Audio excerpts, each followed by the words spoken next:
मेरे ख़्याल में जो तो वाज़े तौर पर फ्लोर ऑफ द हाउस पे जिन्होंने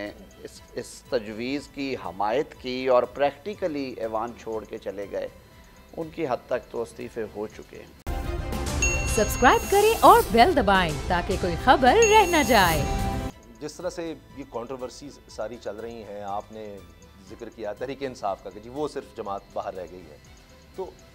बतौर वज़ीर क़ानून आपका क्या ओपिनियन है कि वो इस्तीफ़े हो गए हैं उनके या नहीं हुए? देखिए, अगर तो टेक्निकली बात करें ना, तो कानून के मुताबिक तो दो हिस्सों में सर स्पीकर की सेटिस्फेक्शन एक है चीज़ जो कि पुरानी जजमेंट्स में हमें मिलती है और जो होनी भी चाहिए कि वेदर रेजिग्नेशंस जो हैं वो रज़ा कराना है, बग़ैर किसी दबाव के हैं, कुछ सियासी दबाव तो नहीं था उन पर। एक चीज़ तो वाज़े है और इस पर मेरी ओपिनियन पहले दिन से बड़ी क्लियर है कि जब फ्लोर ऑफ द हाउस पे कोई बंदा खड़ा हो के हाथ बुलंद करके कहता है कि मैं इस असम्बली का हिस्सा नहीं रहना चाहता और वो ये कहते हुए ऐलान करता है कि मैं इस्तीफ़ा देता हूँ और मैं जा रहा हूँ, उसमें कोई इब्हाम नहीं रहना चाहिए, क्योंकि फ्लोर ऑफ द हाउस पे कही हुई बात की जो सैंटिटी है उसको आप चैलेंज नहीं कर सकते। तो दो तकरीबन ग्रुप्स ऐसे जो मैंने उस दिन टीवी देख रहा था तो वो दिखा रहे थे।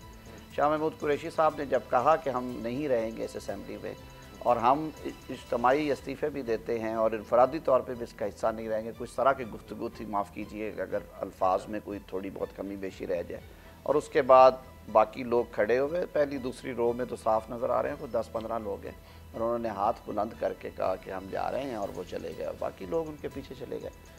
तो मेरे ख़्याल में जो तो वाज़े तौर पर फ्लोर ऑफ द हाउस पे जिन्होंने इस तजवीज़ की हमायत की और प्रैक्टिकली ऐवान छोड़ के चले गए, उनकी हद तक तो इस्तीफ़े हो चुके हैं।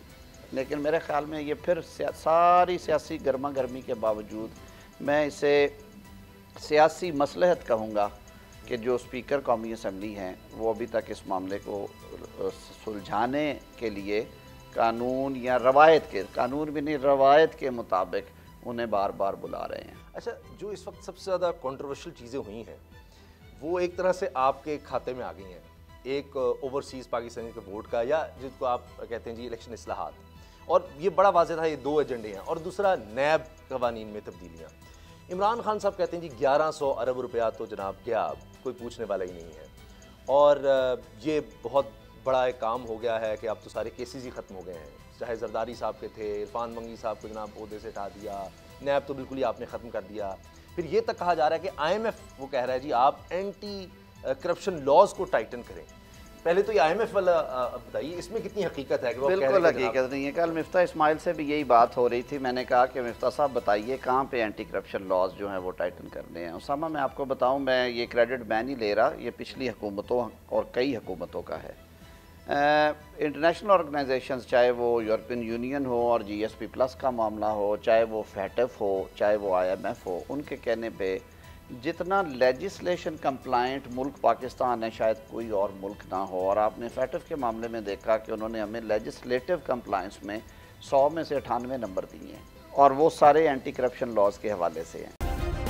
सब्सक्राइब करें और बेल दबाएं ताकि कोई खबर रह न जाए।